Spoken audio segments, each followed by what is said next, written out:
Appointments. We have some appointments today. The first appointment was to Kentucky Bourbon Festival Board. They have term limits on the board. It's my recommendation to the court to appoint Tony Kamer to the Bourbon Festival. Tony's the new plant manager at the Bourbon Company. Tony's father, Pete. Tony's father, Pete, is an engineer, retired engineer from Barton's Distillery, has a lot of experience in the distilling business. Tony is a young 30-ish engineer himself, and I'm sorry, not Barton Bourbon, Luxco. I got mixed up. I got too many distilleries going at one time. Entertain a motion to approve Tony. Motion been made by Jerry Hahn. Second. Second by Jeff. Any further discussion? All approve, say aye. Aye. Disapprove? Motion will carry. Next will be two reappointments to the Planning Commission. First appointment. Should have been two of these. Two. I got one. Box service, so she must have the first one is Nolan Boone to the Planning Commission. He has served for a short term. He filled an expired term with Mike Zoller and his appointment. And Bill Bush burns in your district. Entertain a motion, and the court has to approve these as well. I'll make it. Go ahead. Motion to approve Bill Bush and Nolan Boone. Second by Keith Metcalf. Any further discussion? All approve, say aye. Aye.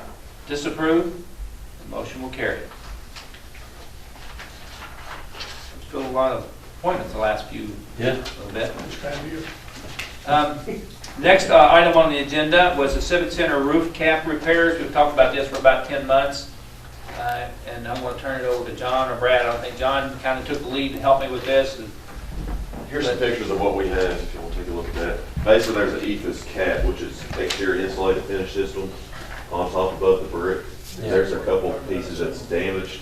Basically, what we could do is put another coating, fix what panels are damaged, and then do another coating on the rest. And they're at the back of it completely off, though, by Yes. the stretch of about 20 feet, 30 feet? Yeah, yeah. And we got very little interest in this because it's such a small It's such a project. specialty item. I've made numerous phone calls to try to get people that would be interested. BCD did give us a quote to fix that. Now, bear in mind, even our Justice Center has his materials on it somewhere in the... Was that poured in place? You know what that is? Ethos is a fancy word for styrofoam with metal on it and a skim of concrete. Like stucco? Yeah, basically it's stucco. You put like a fiber mesh, you got a styrofoam block, and a fiber mesh, like a woven fiber mesh, like a cementitious coating basically, like a masonry coating. So what's going to fix it? Well, you got two options.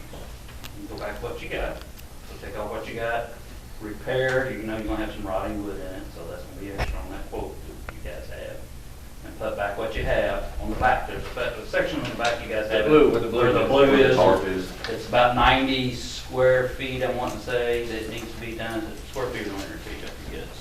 Square feet. And then the rest of it needs to be recoated. Resealed. More or less, yes. That's your first option. It sounded high when I first looked at it, but I got to look at how many linear feet need to be redone. It's not as bad. That wasn't a very good design, was it? Correct. If you, with the BCD people we met with, it's flat, too flat on top. And it needed to be steeper to where it would shed the water better is what they said. There's also some maintenance to that we probably, going forward, we're going to go back to the same system, need to start doing. Just sealing it every so often. Yeah, it's been there 28 years, 29? At least 28 or 9 Which is years. not too bad. Yeah. So if we fix it, it lasts another 29 years, and that. That $11,000 would be cheap. Or 12. Second option. Huh? Somebody else's phone. I can tell you. I was going to say that. I'll always try to treat county repairs if it was my own, and my wife would not like me saying this. I would fix it this way instead of replacing the whole thing. What's your alternative? I can Another tell alternative. you. Everybody knows that. How much more expensive roughly would that be? You're probably talking double, but it'll last forever. 22,000 versus 11. Now, That's just that's just a rough guess shooting from the hip, man. What are you talking about? If you did a metal cabinet, but now it changes the look of it. Now, you gotta understand, this, not only does this have, this has an architectural feature as well. It does. It looks like limestone from the road. I was judged 15 years, 10 years anyway, before I found out it was styrofoam. I promise you, until a piece blew off one time, right, Keith? He thought it was concrete too, didn't you? It looks like concrete. Yeah. I know we built it, but you see that exposed side. But now, of the our Justice justice Center, Center, it's the same similar. it's a like that. real It's use. used all Oh, over. you see a lot of houses. Now, I didn't know you seal it. Do you seal it, Brad? Yeah, we didn't know either till the guy told us, yeah. He said every so often you gotta seal it. And then you gotta go in, there's a joint every so often where they cut up and recaulk it or Just Not inspect that it. we're aware of it, I want If these there's other repairs work, made and Give we'll them be the there instructions, make sure sometime. you fix that before it gets worse, basically. We have recalled the joints in it before, but there's a lot of places down there now, if you walk the roof, it's got places in where birds and. Birds back in. How old is the roof, Keith? The roof was put on, It's had probably. a good hail damage come through. The roof's probably about 15 years old now. 12 to 15, yeah. Yeah, we had, and it's not, of course, I've been there 23 years, and I was threatened having to replace that. We had a good hailstorm come through, Yeah. and I got it replaced with the insurance company. You and everybody else in That was a pretty good deal. Boston. But I you would know, say parts 12 of it, you haven't even quoted. Yeah, and then there's. Well, we did quote from the metal. The metal would What- probably last Well, forever. you're gonna lose your architectural feature though, of the building. Well, we get it out of gray. How I'm many talking people, about- how many people do you truly No, believe no. drive by there and look at that? I do. Well, one. I don't count, so I say. No, I'm saying one down this room. You're talking about taking off all the siding and putting metal on it? No, you probably go right over top of it. You build on top of it, they frame on top of it. They'd have to put a framing up to hold the metal from warping and bending and everything else. And you Well, have to you gotta- go through the siding. we need to get something done for winter too, though. They've used But a lot the of. long-term plan, yeah, but this, to put metal over that, you're looking at $50,000. I have no clue, I haven't You're, quoted it. I'll guarantee You you. doing the whole building? Yeah. You're getting way over. Not Metal really. or Title One. I mean. When this is done, that's 10,695, there's gonna be $2,000 or $3,000 more damage underneath there when you pull that Well, back quite section opposite. down. Yes. Probably more than that. Yeah. More than that. So the same principle will be involved when you do that. What do you need? I need a motion to approve ECD's Yeah. proposal. Okay. I'll make a motion to approve. Thank you. Thank you, Ted. Is there a second by Jerry Hahn? Any further discussion? All approved? Say aye. Disapprove? Motion carries. I've been putting this on for about. Did the hail damage do any damage to it then? Don't know. Could've probably, you know what I'm saying? And then back then, too. By the way, that is a budgeted item, and it's well below what I had budgeted, just so you know. That makes one. Yeah, that really helps. I tell that every time, though. Let brother. me see. Yeah, that helps. Next would be a second reading and adoption of amendment for the personnel policy ordinance, where the call-out time went from 2 hours to 4 hours for the final reading of that. Entertain a motion to approve on second reading and adoption of that amendment. Motion by Bernard Ice, second by Jeff Lear. All approved, say aye. Aye. Disapprove? Motion carries. And I did check on it. That was cool. I got to think about that last week. We do lose our cycles of, we have a 3-week period in between court meetings. EMS report. Have November's report in your packet. Do need to make a change on the heading. I forgot to change from October to November. Lanes. But you'll mark that out and make it November. 600 calls were made. It's in your box, Keith. Here, take that. I'll already see it. Here. Maybe to leave that. That's what you get. Mine for was taking the late. trip. That's what you get for taking the trip. Yeah. Here, hey, Judge, get it. Thank you. District 1 normally does. It gets it feel hurt pretty easy.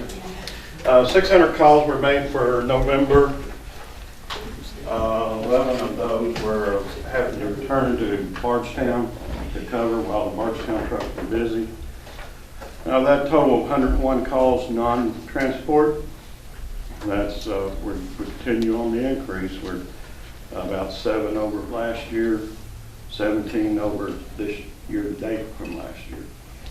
And you can see if you start looking at the trend of 2014 on back, the runs were considerably less than what they have been in 15 and 16. So you can see that trend with the Medicaid folks, extra Medicaid recipients and all is really impacting us at the hospital. All medical care is feeling the impact on that. What's the cost differential per run? About 12% over a paying patient, over a regular insurance coverage. Is what we get on Medicaid. Put that in real dollars. Our maximum collection rate on a passport patient is $100 to Flagey, $110 to Lowell. That's the maximum collection that we can get paid for those patients. You've got a cost differential per run of $68.77 now. What was it in 2014? Do you remember? I'd have to go back, I don't have that. I'd be really just guesstimating. That's all I really want. But it's considerable difference. Yeah. So, also. Why don't you make a note of that though, Joe, for the next court meeting too? Sure. Give us that number. I think it'd be interesting to see. When do the new rates go in effect? January 1? December 1st. They're in effect. We won't see anything from those till March, April, time they get through the cycle. I'd also submitted to the equipment committee, Keith and Sam, a couple of weeks ago, an opportunity for us to obtain one or two, if this court so desired, power load systems for our trucks. We currently have two. We got the two that we have over the last 3 years with the Homeland Security grants. We applied for two more this year, but we got passed over, which I assumed we probably would. We got 2 years in a row. So we did budget for those power load systems. They're normally $22,900. And the regional salesperson for our area has two demos that they will let go. She will sell to us for $17,000 each. Explain to them what that does for you. Okay, sure. In the past, well, as a matter of fact, July 1st of 2015, any truck built, any ambulance built after that, 2016, mandatory federal guidelines require some type of power load system in the new truck. The new truck we just bought, we didn't have to do that because it was actually built pre-July 1st. So anything in the future we get is a hydraulic system that the cot, it comes out of the truck, the cot mounts to it, it raises the patient and then you just slide the patient. The employees don't have to raise the people up into the ambulance. Now don't confuse that with the power cot, which we have several of. The power cot is actually a battery operated system with hydraulics that raise the patient from ground level up. Power load system is what brings the patient in and out of the truck. I think that cotton was about 700 pounds. So they're rated for 700 pounds. And we have had over that rating on them a couple of times and have had to repair cots. Over 700 pounds? $22,000 for hydraulics and Well, I will. Everything down at, you go to any hospital, you're in the wrong business. But in our situation and nationwide, it has proven to be a real workman's comp saver. Matter of fact, the two we have that's on the truck, they run every day, those trucks. Whoever can jump in those trucks, go out first. lasts for how long, 10 years? I doubt you could take Yeah, they got a 5-year warranty on them, so, yeah, it'll go to 6 years. And what Two year truck trucks will you put these on, Joe? Sir, What year trucks are you going to? the newer truck. Yeah. The So newer where truck. you'll get your money's worth out. Right. We put So them there's in. something you gotta do to the trucks to make these new tire cots work? You remove the old stretcher containment, there's an antlers and a locking system, and then you cut a 2.5-inch groove, a 1/2 inch deep in the floor, and the track plays in that groove, and then it bolts to the frame. So you've done it before, so it's. Oh, yeah, No all right, major deal. we put the two in there. We've already got two of them. Yeah. And this is another budgeted item. It's in the budget, so we'd like. I'll make that motion being on the committee to Okay. accept. I got a motion from Keith, a second by Jeff. Any further discussion? All approved, say aye. Aye. Disapprove? Motion will carry. Last item I would have is we have a conference call with our patient care report company, ESO. Well, I thank Matthew for getting, they had a 12-page contract. Matthew had to kind of go through with a comb, and he did that rapidly. We got it back to ESO. Matthew made some significant suggestions, and ESO negotiated some of those, and the judge signed off on that, so we'll start the implementation process this afternoon after that conference. One more thing. Tire report. New Haven Tower is complete, with the exception of we're going to put a fence around it for security. New Haven's repeater is on the tower. We're still working a little bit with the law for that, cover that south end. But all equipment is mounted, but we've got a frequency issue. Currently, Bardstown uses Law 1 frequency, and the sheriff's use Law 2. And a few years ago, our initial intent was everybody be on Law 1, and Law 2 would be in the south end. So we've got to rethink that a little bit, but it's doable. It's just the equipment's there. We got to figure out how we're going to have either the officer change channel when he goes to the deputy, or New Haven PD change channel. Is the reception better overall? I haven't heard any complaints. Do you have anybody? Well, now, the law enforcement part's not on it. Okay. They're not utilizing it. Okay. New Haven Rolling Fire Department is. But they are going to utilize it, right? Yeah, once we work through these frequency details. Thank you, sir.